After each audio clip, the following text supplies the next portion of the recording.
नमस्कार मित्रों, मैं राम मोहन उपाध्याय अपने YouTube चैनल वेदिका उपाध्याय में आपका हार्दिक स्वागत करता हूं। मित्रों, आज की इस वीडियो में हम लोग केंद्रीय बजट 2021-22 के संबंध में चर्चा करेंगे। हम लोगों को मालूम है कि प्रत्येक वर्ष 1 फरवरी को केंद्रीय वित्त मंत्री के द्वारा वार्षिक बजट प्रस्तुत किया जाता है और अब की बार 1 फरवरी 2021 को वित्त मंत्री निर्मला सीतारमण के द्वारा यह बजट प्रस्तुत किया गया। हम लोगों को मालूम है संविधान के अनुच्छेद 112 में जो है इसका उल्लेख मिलता है, लेकिन वहाँ पे बजट शब्द का उल्लेख नहीं मिलता है, बल्कि जो है वहाँ पे वार्षिक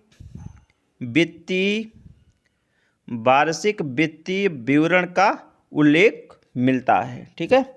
और अब की बार जो है निर्मला सीतारमण के द्वारा जो बजट प्रस्तुत किया गया है वह एक ऐसे परिस्थिति में प्रस्तुत किया गया है जो विषम परिस्थिति कही जा सकती, क्योंकि हमारा देश जो है कोरोना जैसी महामारी की जो है विभीषण विभीषिका झेल के जो है आर्थिक रूप से पटरी से उतर गया है, लेकिन फिर भी जो है आर्थिक उन्नति के लिए 5 ट्रिलियन अर्थव्यवस्था प्राप्त करने के लिए जो है हमारे वित्त मंत्री ने जो एक संतुलित बजट प्रस्तुत करने का प्रयास किया है, क्योंकि जो है जिससे हमारे देश की अर्थव्यवस्था पटरी पर वापस लौट सके। मुख्य रूप से स्वास्थ्य और इंफ्रास्ट्रक्चर के क्षेत्र में इस बजट में ज़्यादा बल दिया गया है। तो और हाँ, एक चीज़ उन्होंने अपने अभिभाषण में कहा कि हमारा यह बजट जो है आपदा में अवसर ढूंढने वाला है। ठीक है। आपदा में अवसर मतलब एक जब हमारे ऐसे आपदा है तो उस आपदा में भी हम सकारात्मक सोच के साथ जो है आगे बढ़ेंगे। ठीक है। तो इसमें जो है मुख्य तथ्य है कि यह बजट जो है वित्त मंत्री निर्मला सीतारमण के द्वारा प्रस्तुत किया गया। न्यू इंडिया का खाका, इस बजट के द्वारा एक नए भारत का खाका तैयार करने का प्रयास किया गया है। पहली बार जो है यह टैबलेट के द्वारा प्रस्तुत किया गया। टैबलेट या उसको पेपरलेस कह सकते हो, आप डिजिटल रूप में कह सकते हो, कुछ भी कर सकते हो। और यह वित्त मंत्री के रूप में निर्मला सीतारमण का तीसरा बजट है। इसमें एक महत्वपूर्ण चीज़ ये है कि 75 वर्ष से अधिक के बुजुर्गों को इनकम टैक्स नहीं देना होगा। इन्होंने जो है अपना जो इनकम टैक्स का जो स्तर है उसमें जो इन्होंने एक परिवर्तन किया है कि 75 वर्ष से अधिक के जो बुजुर्ग हैं उनको इनकम टैक्स का फॉर्म नहीं भरना होगा, बल्कि जो है बैंक खुद ही जो है उसको कैलकुलेट कर लेगा और उन्हें इनकम टैक्स से फ्री रखा जाएगा। साथ में जो है अभी तक जो हमारी इनकम टैक्स की व्यवस्था चली आ रही है उसका जो स्लेब है उसी स्लेब पे है, उसमें कोई परिवर्तन नहीं किया गया है। इसके अतिरिक्त जो है जल जीवन मिशन के लिए जो है 2.87 लाख करोड़ आवंटित किए गए हैं जो अगले 5 सालों में खर्च होंगे। और अगला पॉइंट है छोटी कंपनियों के लिए जो पूंजीगत आधार है जो 50 लाख रुपए था उसे बढ़ाकर 2 करोड़ रुपया कर दिया गया। अगला है उज्ज्वला योजना के तहत जो है 1 करोड़ लाभार्थियों को जोड़ा जाएगा, क्योंकि अभी तक जो है 8 लाख करोड़ लोग जो है उज्ज्वला योजना से जुड़ चुके हैं, अर्थात उन्हें गैस कनेक्शन प्राप्त हो चुका है। और इस बजट में 1 लाख लोगों को और जोड़े जाने का प्रावधान किया गया है, जो कि बहुत महत्वपूर्ण है। अगला है जम्मू कश्मीर में एक गैस पाइपलाइन योजना शुरुआत की जाएगी। ठीक। अगला है सार्वजनिक बैंकों के लिए 20,000 करोड़ रुपए आवंटित किए गए हैं इस बैंक में। अगला है इस वित्तीय वर्ष में विनिवेश के जरिए 1.75 लाख करोड़ रुपए जुटाने का लक्ष्य है। अगला है कि रेलवे बजट 1,10,055 करोड़ रुपए का है। 1,10,055 करोड़ रुपए का है, जिसमें से जो है 1,07,100 करोड़ रुपए का प्रयोग पूंजीगत व्यय के लिए किया जाएगा। ठीक है, महत्वपूर्ण है। और जो बीमा क्षेत्र में जो FDI है, प्रत्यक्ष विदेशी निवेश है, उसे 49% से बढ़ाकर 74% कर दिया गया। अगला है शहरी स्वच्छ भारत मिशन 2 की घोषणा की गई है, जिसके लिए जो है 1,41,678 करोड़ रुपए खर्च करना है, जो कि अगले 5 सालों में खर्च होंगे। और इन्होंने दे दिया अगले 3 वर्षों में 7 टेक्सटाइल पार्कों की भी स्थापना की जाएगी। महत्वपूर्ण है मैंने इस वीडियो में ऐसे ही जो है तथ्य लिए हैं जो हमारी परीक्षा के दृष्टि से काफ़ी महत्वपूर्ण है, और जब सारा डाटा हमें उपलब्ध हो जाएगा तो हम एक अलग से वीडियो बनाएंगे। इसके बाद अगला है कि आत्मनिर्भर हेल्थ योजना शुरू की जाएगी, जो कि प्राइमरी, सेकेंडरी और टेरिटरी के लिए होगी, और इसमें कुल बजट 64,180 करोड़ रुपया होगा, और यह धन 6 साल में खर्च करना होगा। मित्रों, आगे बढ़ने से पूर्व आपसे अनुरोध है कि वीडियो को देखने के पश्चात सब्सक्राइब, लाइक एवं शेयर अवश्य करें। साथ ही साथ अगर आपका वीडियो या चैनल से संबंधित कोई सुझाव हो तो उसे कमेंट बॉक्स में अवश्य दें। ये जो हमारा बजट है ये जो है छः स्तंभों पर आधारित है। 2021-22 का जो बजट है इसे 6 स्तंभों पर इन्होंने डिवाइड किया है।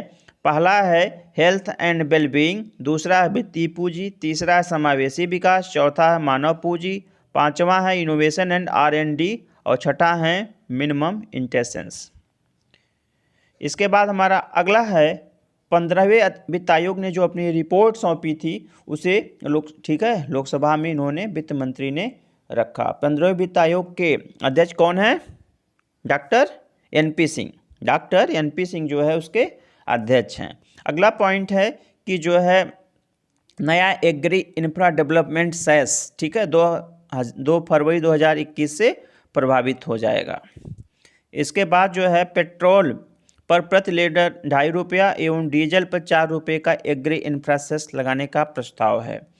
अगला पॉइंट है काबुली चना पर 30%, मटर पर 10%, सूत पर 5% एग्री इंफ्रा सेस लगेगा। अगला है सोने, चांदी एवं डोर बार पर 2.5%, सेब पर 35%, खाद पर 5%, कोयला पर 1.5% एवं एल्कोहल पर 100% एग्री इंफ्रा सेस लगाया जाएगा। इन्होंने मतलब सब अपना जो है बता दिया है कहाँ पे कैसे लगेगा। और चालू वित्तीय वर्ष में जो राजकोषीय घाटा वह 9.5% रहने का अनुमान है, और अगले वित्तीय वर्ष में यह राजकोषीय घाटा 6.8% रहने का अनुमान है। अगला कंटेंट है ग्रामीण क्षेत्रों में इंफ्रास्ट्रक्चर के विकास के लिए 40,000 करोड़ रुपए आवंटित किए गए हैं। और अगला है 5 फिशिंग हब, ग्रामीण क्षेत्रों में 5 फिशिंग हब बनाने की भी घोषणा हुई है। और अगला है 100 मंडियों को इलेक्ट्रॉनिक नेशनल मार्केट से जोड़ा जाएगा। एग्री क्रेडिट का लक्ष्य 16.5 लाख करोड़ रुपए है। अगला है 2023 तक जो ब्रॉडगेज रेलवे लाइन हैं उनको पूरी तरह इलेक्ट्रिफिकेशन के माध्यम से जो है उनको बिजली से जोड़ दिया जाएगा। तो 2023 तक ब्रॉडगेज रेलवे लाइन का पूरी तरह से जो है इलेक्ट्रिफिकेशन कर दिया जाएगा।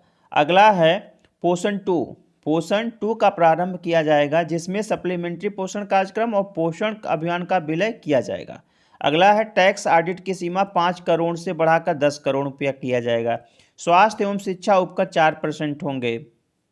इसके बाद है सैलरी क्लास के लिए 2 श्रेणी बता दिया, जैसा आप सभी को मालूम है। 2022 तक किसानों की आय को दुगना करने का लक्ष्य है। ऑपरेशन ग्रीन स्कीम की घोषणा की गई है। ऑपरेशन ग्रीन स्कीम की घोषणा की गई है। अगला है मोबाइल फ़ोन उपकरण पर कस्टम ड्यूटी 2.5%, जिससे महंगा हो जाएगा मोबाइल। स्वास्थ्य सेवा के लिए 2.23 लाख करोड़ रुपए आवंटित हुए हैं। वायु प्रदूषण को रोकने के लिए 2217 करोड़ आवंटित हुए हैं। निर्माण क्षेत्र के लिए 1.97 लाख करोड़ आवंटित हुए। आधारभूत ढांचे के लिए 20,000 करोड़ रुपए आवंटित हुए हैं। स्वच्छता मिशन के लिए 71,000 करोड़ रुपए आवंटित हुए हैं। और इन्होंने बताया है कि जो सड़क निर्माण है का लक्ष्य है भारत में हाईवे का, उसमें 8500 किलोमीटर का लक्ष्य है। बंगाल में हाईवे के लिए 25,000 करोड़ आवंटित किया गया है। कुल 100 नए स्कूल खोले जाएंगे, 100 नए सैनिक स्कूल खोले जाएंगे। अगला है हायर एजुकेशन कमीशन का गठन जो है जल्द किया जाएगा। और अगला है जो है लेह मतलब लद्दाख में जो है एक केंद्रीय विश्वविद्यालय की स्थापना की जाएगी। 15,000 सरकारी स्कूलों को अपडेट किया जाएगा। 758 एकलव्य स्कूल खोले जाएंगे आदिवासी क्षेत्रों में। अगला है वित्तीय वर्ष में 34.5 लाख करोड़ के खर्च का अनुमान है। कुल 34.5 लाख करोड़ के खर्च का अनुमान है। इमरजेंसी फंड के लिए 30,000 करोड़ रुपए आवंटित हुए हैं। टैक्स हॉलीडे के तहत स्टार्टअप को टैक्स की सीमा 1 वर्ष के लिए बढ़ाई जाएगी। 1 अक्टूबर से नया कस्टम ढांचा लागू हो जाएगा।